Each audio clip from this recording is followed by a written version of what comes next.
हुकूमत का बानी पीटीआई को अडियाला जेल से मुंतकिल करने का इंदिया। वजीर दाखिला मोहसिन नकवी कहते हैं इस्लामाबाद की जेल मुकम्मल होगी तो बानी पीटीआई को वहां मुंतकिल किया जाएगा।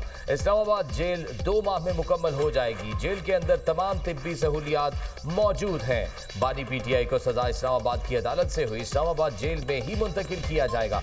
मोहसिन नकवी के इस्लामाबाद मॉडल जेल और नेशनल पुलिस अकेडमी में जेर तामीर हॉस्टल के दौरे, तामीराती कामों पर पेशरफ्त का जायजा लिया। जेल का 85% से जायद काम मुकम्मल 2 माह बाद फाल कर दिया जाएगा। वजीर दाखिला का बैरक्स का मुआयना, तामीराती काम की रफ्तार और मयार पर इत्मीनान का इजहार। कहा इस्लामाबाद में जदीद मॉडल जेल का कयाम सिक्योरिटी के पेश नजर बहुत जरूरी है।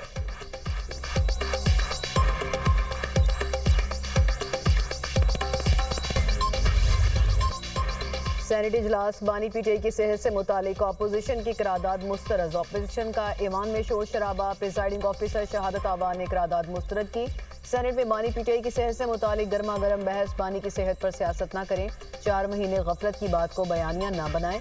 वज़ीर आज़म के मशीर राना सनाउल्लाह का इजहार ख्याल, कहा जिस डॉक्टर से कहें उनसे दोबारा चेकअप हो सकता है। आप बानी के इलाज से मुतालिक पटिशन दायर करें, सुप्रीम कोर्ट का जो भी ऑर्डर होगा हम अमल करेंगे। अलामा राजा नासिर अब्बास ने कहा कि बानी का जिन डॉक्टर से इलाज कराया गया वो आंख के स्पेशलिस्ट नहीं, आप माने कि गफलत हुई। बैरिस्टर अली जफर ने कहा रिपोर्ट के मुताबिक 1 महीने बाद बानी पीटीआई को आई ड्रॉप्स दिए गए। राना सनाउल्लाह बोले ये रिपोर्ट किसकी है? अली जफर ने कहा ये report friend of court Salman Safdar की है।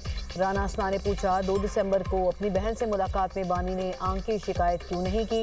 9 दिसंबर को मेडिकल बोर्ड हुआ, उसमें क्यों नहीं बताया? तोशाखाना के फैसले वाले दिन सलमान सफदर को क्यों नहीं बताया? बैरिस्टर अली जफर ने जवाब दिया अगर आप जानबूझकर किसी की आंख को नुकसान पहुंचाएं तो पीनल कोड ऑफेंस है, उन्हें निजी हॉस्पिटल मुंतकिल किया जाए।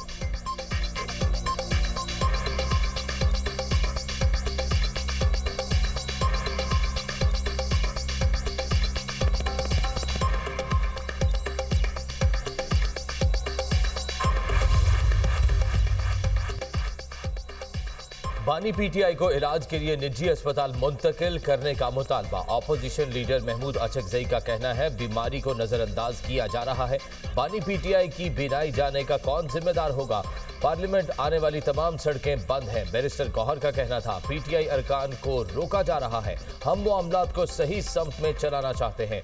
अगर हालात हमारे हाथों से निकले तो हुकूमत कंट्रोल नहीं कर पाएगी। सेनेटर कामरान मुर्तजा कहते हैं बीमारी साबित करने के लिए किसी के मरने का इंतजार करना सियासी बदकिस्मती है। साबिक वजीर आजम की दाई आंख की 85% बिनाई जाया होने का खदशा है। फौरी तिब्बी इमदाद का मुतालबा करते हैं। बीबी कुलसूम नवाज की अदालत पर सियासत करने जैसी गलती दोबारा ना दोहराई जाए। राना सनाउल्लाह और अपोजिशन लीडर मिलकर साबिक वजीर आजम की सेहत का जायजा लें।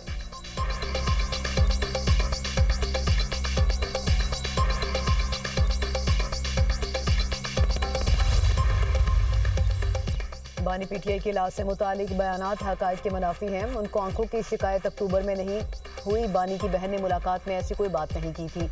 ये हसास मामला है, हकायक को तोड़ मोड़ कर पेश करना मुजरिमाना गफलत है।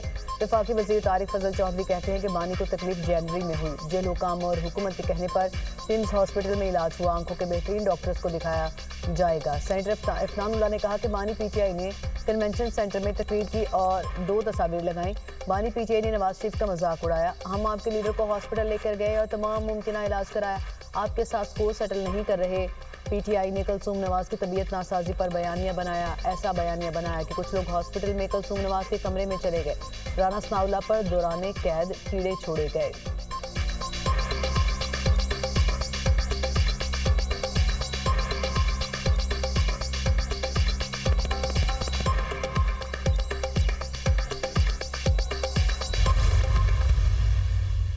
जीरो 0.001% भी इसकी कोई पॉसिबिलिटी ना वो बाहर जा रहे हैं। He will stay in the jail. ना वो बनीगाला जा रहे हैं, ना कोई और डील हो रही है, ना कोई ढील हो रही है।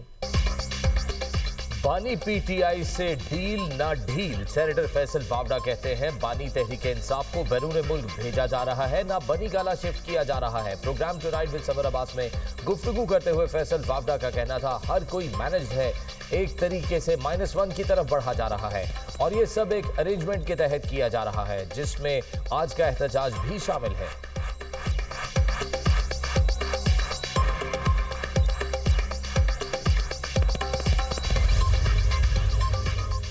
कराची में वन वे की खिलाफ वर्जी, कई जानें ले गई। सुपर हाईवे पर ट्रेलर, टैंकर और बस में खौफनाक तसादुम। हादसे में 13 अफराद जाँ बहक, 9 जख्मी। जाँ बहक होने वालों में 5 बच्चे और 4 खवातीन भी शामिल। लाशें और जख्मी अफराद हॉस्पिटल मुंतकिल। रेस्क्यू हुकाम का कहना है कि मुसाफिर वैन, मुसाफिर कोच और ट्रक रॉन्ग वे से आ रहे थे। ऑयल टैंकर बस और ट्रक से टकराने के बाद बेकाबू होकर वैन पर उलट गया।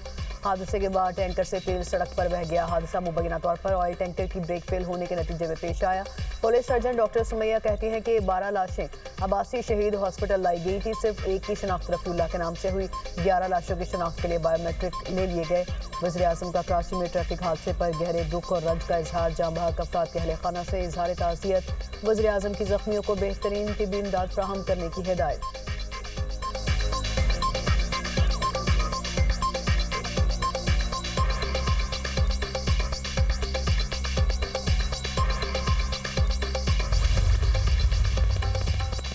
लाहौर में बरकत मार्केट के करीब गोदाम में आग भड़क उठी। 8 घंटे बाद भी आग पर काबू न पाया जा सका। फायर ब्रिगेड का अमला आग पर काबू पाने के लिए कोशिशों में मसरूफ। गोदाम में मौजूद सामान जलकर राख का ढेर बन गया। गोदाम में प्लास्टिक की कुर्सियां और दीगर सामान मौजूद था।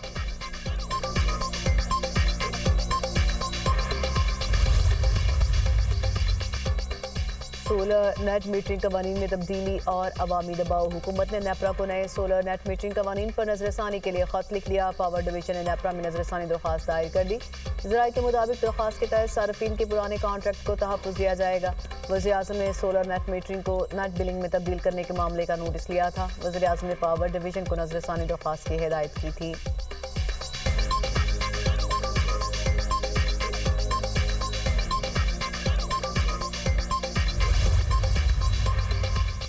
वज़ीर आज़म शहबाज शरीफ और सदर मुत्तहिदा अरब अमारात के दरमियान टेलीफोनिक राब्ता। दोनों रहनुमाओं का पाकिस्तान और UAE के दरमियान बाहमी मुफाद पर मबनी ताउन को मजीद फ़रोग़ देने के अज़्म का अयादा।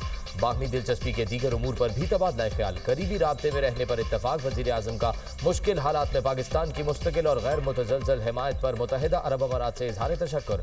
कहा, इमारात की हिमायत से पाकिस्तान को मुश्किलात पर काबू पाने में मदद मिली। दो तरफ़ा ताउन दोनों मुल्कों की क़यादत और अवाम के दरमियान तारीखी और बरादराना ताल्लुकात का मज़हर है।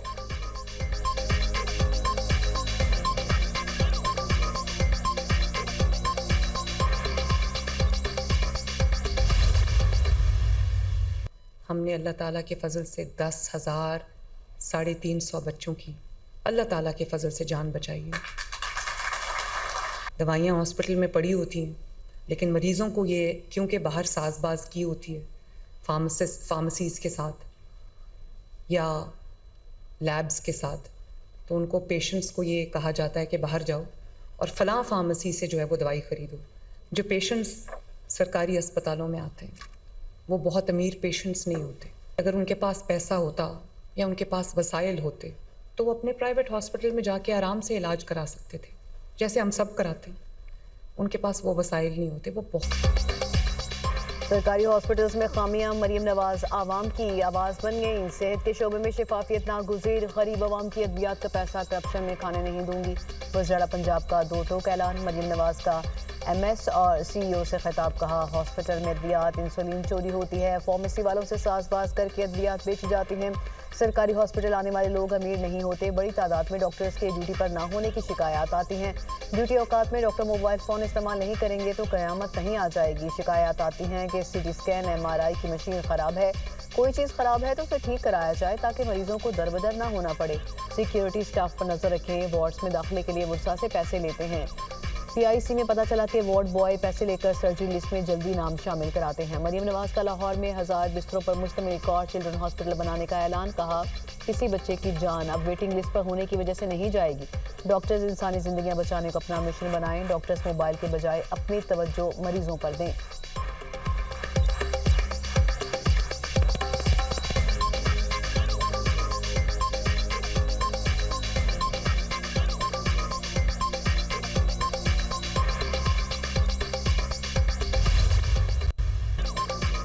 बांग्लादेश इंतखाबात में बांग्लादेश नेशनलिस्ट पार्टी इत्तेहाद की 2/3 अक्सरियत। BNP इत्तेहाद 216 नशिस्तों पर कामयाब। हुकूमत बनाने की तैयारियां। जमात इस्लामी इत्तेहाद अपोजिशन करेगा। 76 नशिस्तें हासिल की। एनसीपी 6 सीटों पर कामयाब, 8 आजाद उम्मीदवार ने भी मैदान मार दिया। मुख्तलिफ सियासी जमातों के 4 उम्मीदवार भी सीटें ले उड़े। बांग्लादेशी मीडिया के मुताबिक चेयरमैन बीएनपी तारिक रहमान दोनों नशिस्तों पर कामयाब। तारिक रहमान अगले वजीर आजम होंगे। बीएनपी के सेक्रेटरी जनरल का कहना है तमाम इत्तेहादियों के साथ मिलकर हुकूमत बनाएंगे। अमीर जमात इस्लामी शफीकुर रहमान भी अपनी नशिस्त जीत गए। Chairman Bangladesh nationalist party Tariq Rahman की कारकुनों को जश्न से गुरेज और मुल्क की बेहतरी के लिए दुआओं की हिदायत।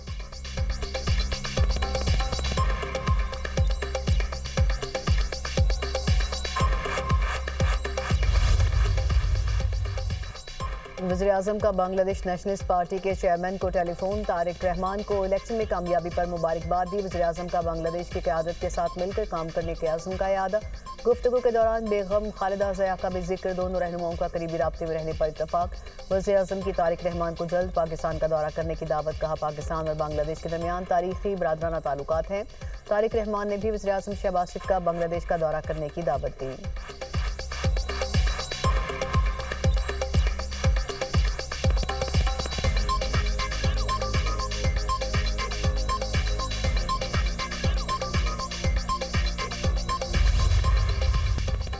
ऑस्ट्रेलिया, ओमान, तुर्की और सिंगापुर में 19 फरवरी को पहला रोज़ा होगा। ओमान की मरकजी रोज़े हिलाल कमेटी ने रमज़ान की तारीख का ऐलान किया।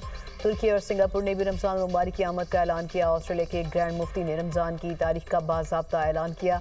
फल्कियाती हिसाब की बुनियाद पर 19 फरवरी को पहला रोज़ा होगा। पाकिस्तान में रमज़ान मुबारक का चांद देखने के लिए मरकजी रोज़े हिलाल कमेटी का इजलास 18 फरवरी को पेशावर में होगा। चेयरमैन रोज़े हिलाल कमेटी मौलाना अब्दुल खबीर आज़ाद इजलास की सदारत करेंगे। इस्लामाबाद, लाहौर, कराची और कोयटा में जोनल कमेटियों के इजलास होंगे।